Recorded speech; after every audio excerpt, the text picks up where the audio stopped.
have you got going on here? Oh, I have an idea.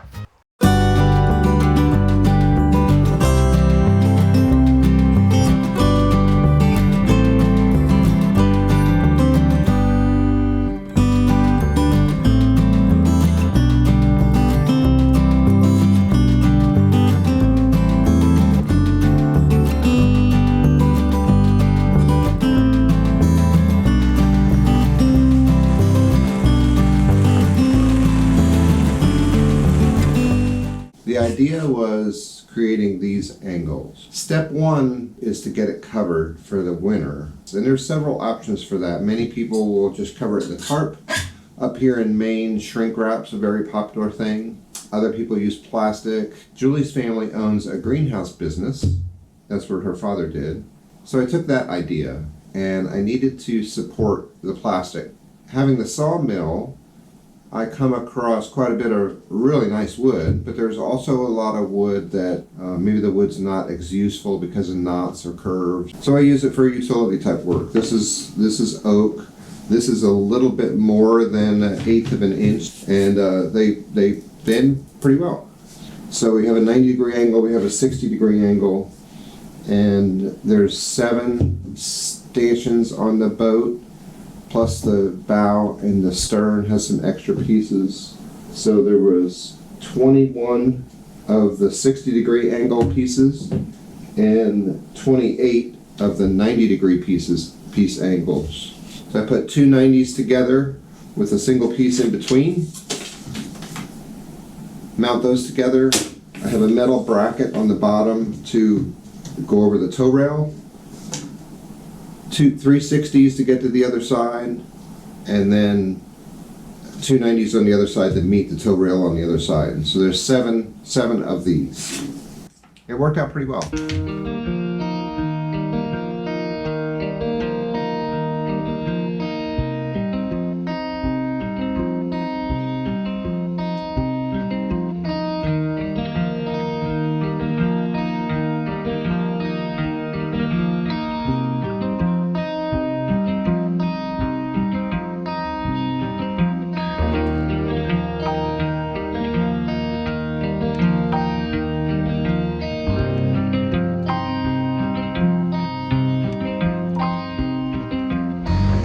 Really miserable day out here, but it's a clean and dry workspace. Noisy.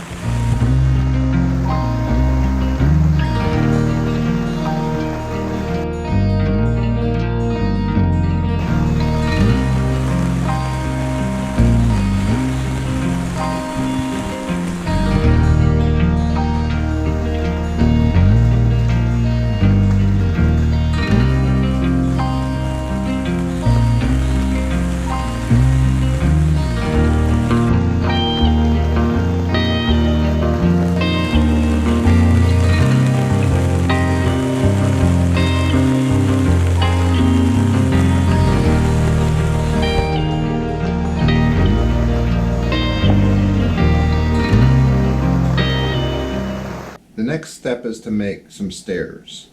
I had about a dozen of these 10-foot lengths, and they're aluminum channels, and they work great with these slots because you can stick a 1/4-inch bolt in there, drill a hole in a piece of wood, put it up against, and put the nut on and tighten it up and cinch it up.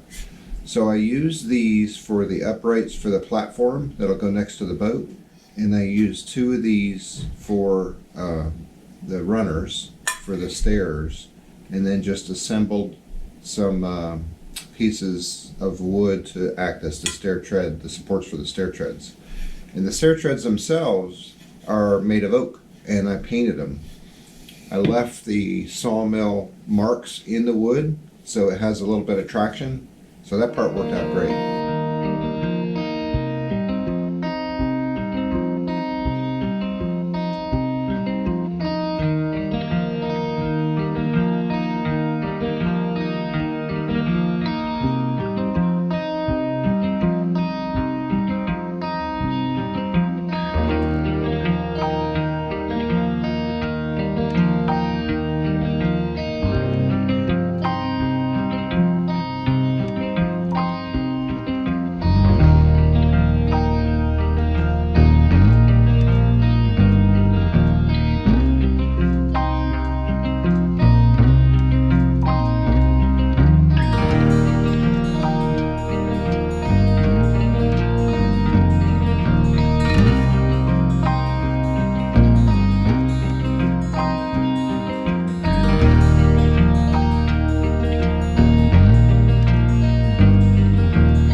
let's talk about the refit.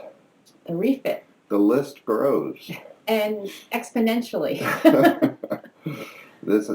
With the refit, there's always the danger of you never know when to stop, but we're prioritizing. There's some things that we won't get to, but we'll still be able to say all is what we're shooting for.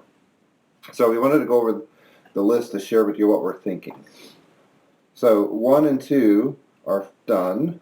That's the cover and the stairs. So that part's good. So we have access to the boat and it's dry. The next one is the engine. That's the big one. Yeah, that's the big one. We're going to devote the next story to the engine itself because it gets involved in a lot of discussion and a decision we made. So we'll share that later on. And that's another story. But we're not cutting yet. We're not cutting yet. No, we're not saying bye yet. So the next one is? The fridge. The fridge. The boats this age typically have an ice box. And it basically is a box that you throw some ice in. Typically, blocks of ice. Block of ice, and it would stay. But, it's hard to get blocks of ice nowadays. And what we had been doing is freezing 2-liter bottles of water. And then we would use that water once we were done on the boat. But it doesn't last very long. No, especially if it's warm out. The insulation isn't very good. So we're going to replace the fridge, which brings on to the next topic. Since we're replacing the fridge... So why don't we redo the galley? So you see where we're going here. We had lots of ideas. We had, we'll share some of that later on. We don't want to make this too long. Mm-hmm. The next one is I work from home, and I'm on the computer constantly. I try to put it down at sale and that kind of stuff and work at a workshop. But there is a need to have a nice little space to where you could just sit and program. We need new electronics, so a nav station is in order. So we're going to redesign that part of the boat too. And the boat originally didn't have a nav station. Right. So since we had decided to redo the galley, we might as well redo that side of the boat too. Which brings, I'm going to go out of order here a little bit, which brings on another topic of the fear of the unknown. There's a lot of places in the boats where you really have to dig to make sure it's okay. And the boat is from 1979, so there's a lot of fears. So we wanted to get, deep into the galley, deep into the nav station on the sides of the boat, just to make sure there wasn't any rot. The hull itself is in great shape, but along the chain plates and those types of things, we wanted to make sure that there was no rot, no soft stuff, and nothing that was going to surprise us later on. So there are parts of the boat that we're going to dig into pretty deep. Next. The head question. Boats that are notoriously known for their unique odors. Yeah. This one had a really unique odor. And you basically, and it's just like an RV, but RVs have more air, circulation and that kind of stuff. You're carrying around a tank of septic with you. And you're sleeping on top of a tank of septic. Yeah, the septic is underneath one of the settees. So when you're sleeping, you're basically sleeping on the tank. So we want to change that. There's new options that we can have nowadays, and that'll be an episode later on. Yeah. Electrical. Yes, the electrical is pervasive as I'm getting into it. I'll give you one example. I wanted to pull off the circuit breaker to trace the lines, and as I pulled off the circuit breaker, the plastic started to crumble in spots. And I'm not exactly sure I want to rely on a 41-year-old circuit breaker. So all of that's getting replaced. Port lights. Yeah, 2 of the lights, port lights. Learning that word. The windows is what you would typically say.